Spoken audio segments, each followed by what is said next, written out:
Hingað kominn Benedikt Jóhannesson stærðfræðingur og ritstjóri Vísbendingar. Benedikt, þú hefur verið að skrifa bæði á vefinn og í Moggann og eiginlega lýsa leið sem að þjóðin eða sjálfstæðisflokkur sérstaklega gæti farið inn í Evrópusambandið. En þetta ætlaði nefna eitt, þú varst að tala um það í grein núna bara rétt nýlega að því hefði verið haldið fram hér á árum áður að önnur efnahagslögmál gilt á Íslandi en annars staðar og reyndar hefur stundu hvarflað að mann að menn séu ennþá þessara trúar og þessara skoðunar. Steingrímur Hermannsson sagði þetta einhvern tímann. Já, hann hélt þessu fram og það hvarflar stundum að manni að eftirmennans séu sömu skoðunar, það sé hægt að bjóða efnahagslögmálunum byrgin með einhverjum hætti. Við getum haft eitthvað sérhagkerfi hér eða sér hugsanir hér sem séu bara þægilegar fyrir okkur og getum gefið skít í umheiminn. En þannig það nú því miður ekki. Já, nú erum við þetta komin á þann stað að það eru sett á mjög ströng gjaldeyrishöft.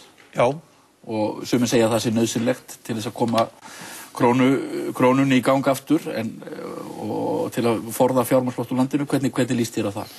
Ég held að höft séu almennt afar óæskileg og óheppileg.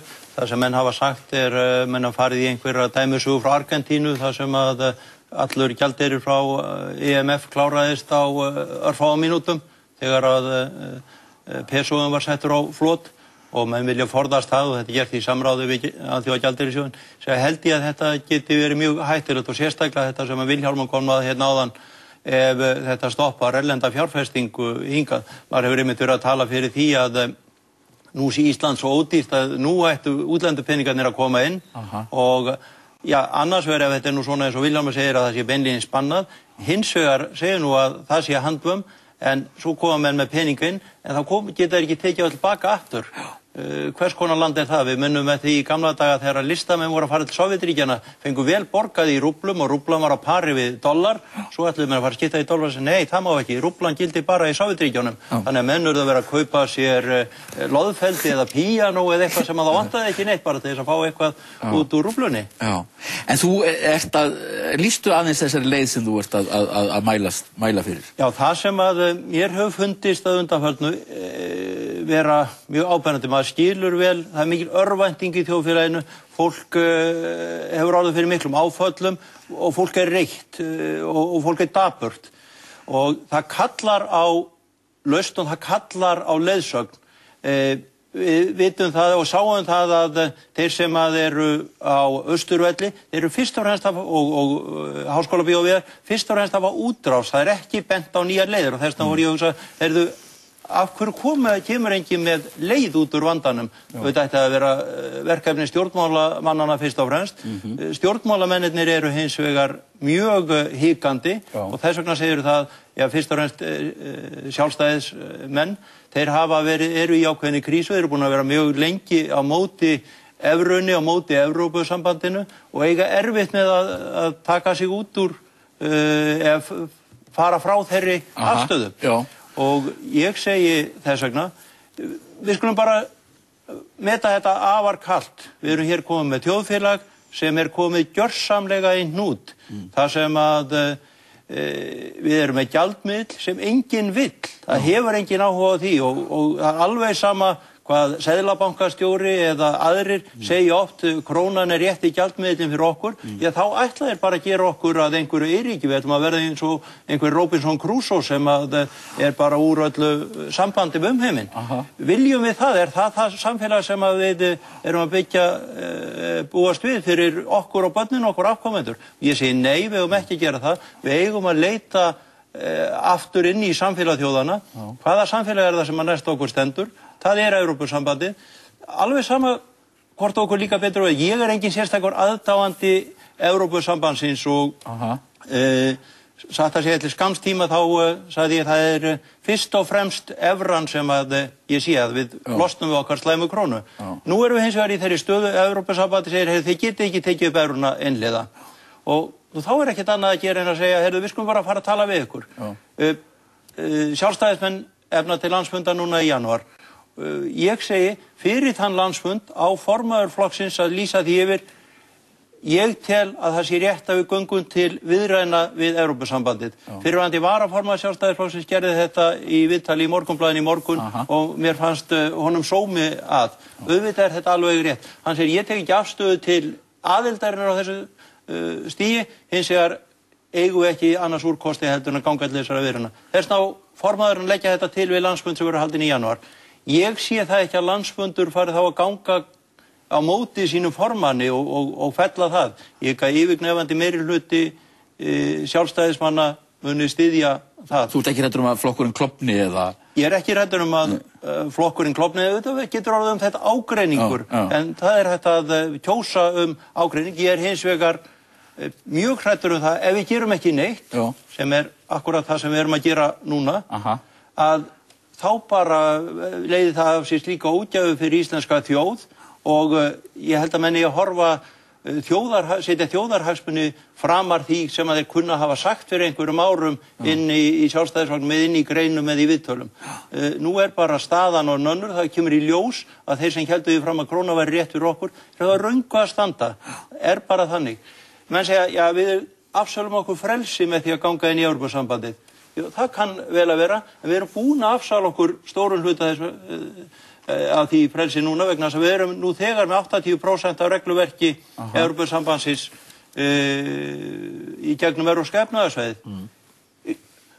En ætlum við að afsala okkur frelsi? Er það svo hræðilegt? Við gerum marga samninga þar sem afsölum okkur frelsi.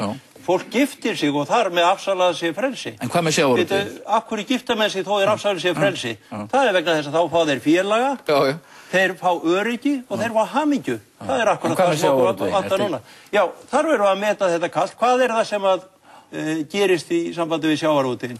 Jú, það þýðir það að loka orðið í sambandi við stjórn sjávarútvegsins fer frá sjávarútvegsráðherra og fer til Brussel. Við segjum, við viljum frekar geta stjórna okkur sjálfur. Hefur okkur tekist alltaf svo vel að stjórna okkur sjálfur? Ég held að við ættum að líta svolítið í eigin barm.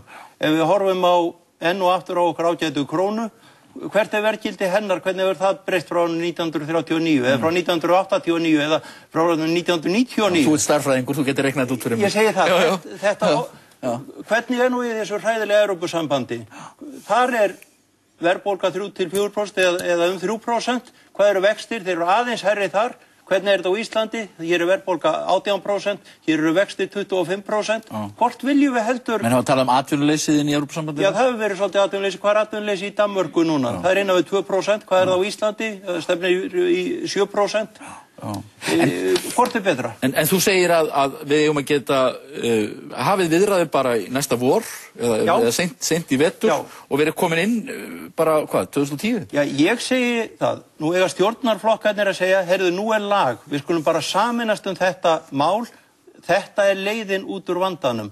Og þetta geta þeir sagt, við ætlum að ekki efna til kosninga fyrir að við erum búin að ljúka þessu máli með dómi þjóðarinnar.